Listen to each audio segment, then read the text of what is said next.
Okay, we're standing here on Culp's Hill, and we're looking at the monument for the 66th Ohio Volunteers. We're going to talk about the action here of the 66th Ohio on Culp's Hill on July 3rd, 1863. Commanders of nearby regiments were shifting troops in positions up and down Culp's Hill so that a constant fire could be maintained against the Confederates. Bullets were slamming into trees and men. Around the summit of Culp's Hill, which is right behind us, Greene's New Yorkers faced Louisiana soldiers of General Nichols' brigade. The fighting had reached a height with the Southerners as they made their way up the summit before halting about 30 feet before the Union works. Now, in a bold move to clear the front of the Union line, the 66th Ohio received an order to step beyond the safety of the breastworks on the early morning of July 3rd, 1863. They were to sweep the Confederate attack coming up Culp's Hill. Now, this order left the unit with their flank in the air and it exposed them to enemy attacks. Bravely, these men left the safety of their lines and swept down the hill, confronting a determined surging line of Confederates. The 66th Lieutenant Colonel Eugene Powell led his men across the Union works and formed them perpendicularly to the rest of his brigade as to enfilade the Southern attackers. Now, the Southern troops that they were facing were Virginia men from the 27th, 33rd, 5th, and 4th Regiments of Virginia Infantry, who were members of the old Stonewall Brigade. Now, led by this brigade being led by James Walker, the Virginia Brigade rather, being led by Brigadier General James Walker of General Johnston's division of Ewell's Second Corps. Now, after a short time, the enemy had posted sharpshooters at the foot of the hill, which is down in that direction over here, behind a fence, and the regiment took up a sheltered position behind trees and stones and directed their fire on the sharpshooters, who were able to dislodge. And that was key, dislodging those sharpshooters. Their fire would pin down many Confederate troops after they began their assault, and with no opportunity to flee or advance, many surrendered right where they were at. The 66th Ohio was instrumental in preventing a successful Confederate assault and helped to secure the extreme right flank of the Union line. Now, during this sweep, Major Joshua Palmer fell mortally wounded. He was near the left flank, which is over in that direction there. He was near the left flank of the 66th Ohio when a bullet hit his left lung. Now, 4 of his privates took him back to the slope, back to the safety of the earthworks, and Private John Holtz wrote, "I saw he was breathing through the hole the ball had made. I took a fine silk handkerchief, and I happened to have wet it in my canteen and pressed it against the wound." Palmer uttered, "Oh, that did me such good." And then he said to them, "Stay with him, boys. I will soon be back with you." Now, of course, Palmer died the next week.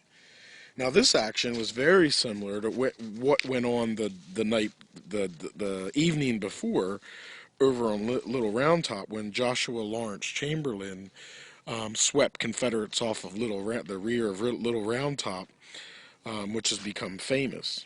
This was a very similar action, and a lot of times is looked at as the 20th Maine of Culp's Hill, the 66th Ohio. Now, Lieutenant Colonel L.H. Suller of the 50th Virginia, looking at the same action from his vantage point, said, "We tried again and again to drive the enemy from their position, but at length we were compelled to fall back, worn down and exhausted. At one time we were within a few feet of the works, but their fire was so heavy we could not stand it." By 10 o'clock in the morning, a Union counterattack had succeeded, and the hill was securely in Union hands.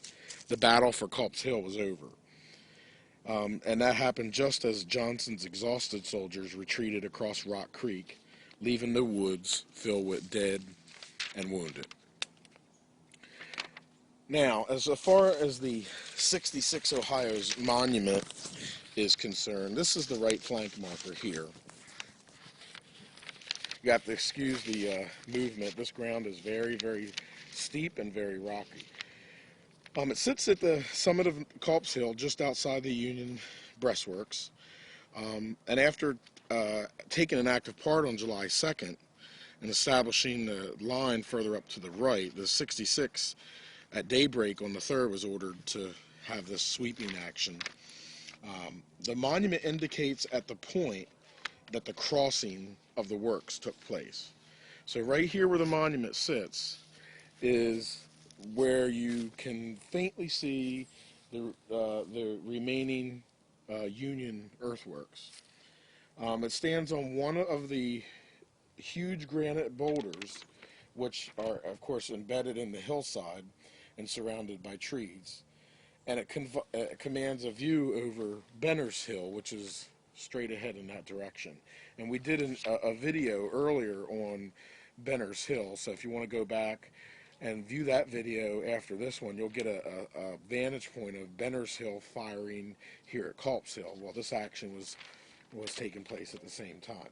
So the monument, which is frequently in the center of the battle line, is near the right flank of the battle line, but it's right where the 66 Ohio made their crossing over the breastworks and confronted the Confederate attack. Now, as far as there was 316 soldiers that were engaged here. There was 1 killed, 17 wounded. The officer that was killed was Major Joshua G. Palmer, field officer, and he was mortally wounded on July 3rd.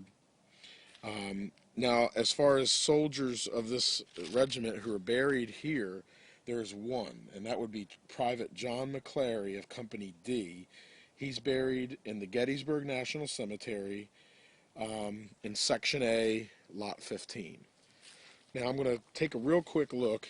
That was the right flank marker. This is the 66 Ohio marker here. And as we make our way down the hill, and again, this ground is very steep, so if you do come here, make sure you're careful.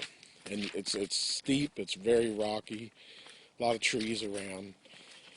And as we walk down the hill here, you are going to see the monument and stone dedicated to Major Palmer, who was struck here and fell mortally wounded. Okay, and there's his monument, and it looks like someone stuck a flag. By the way, this tree that's nearby that fell is one of the witness trees that fell a few years ago, and inside of that tree, while they were sawing through it, they found a bullet about 7 feet up. Now, as we make our way back this way, behind Palmer's monument, you'll get to see the left flank marker of the 66 Ohio. And that kind of gives you a vantage point on how these guys were in line. You know, going from their left flank marker to their right flank marker, you can see the extremely steep ground. And if you look over here on this boulder, and it can be a little hard to find, you got to really look for it, especially in the summertime when the trees are in full bloom.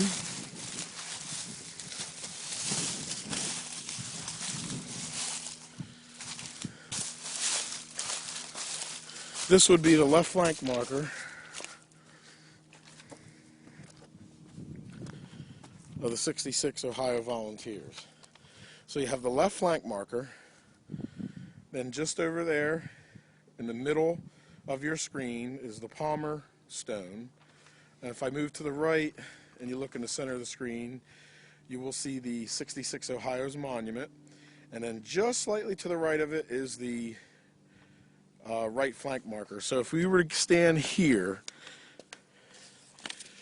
okay, and I put my camera like this, and you can see just the tip of this left flank marker, from here past the 66 Ohio monument over to the right flank marker is the line of 316 troops that fought on Culp's Hill at the earthworks and crossed those earthworks and swept the Confederates back down the hill on the early morning of July 3rd, 1863.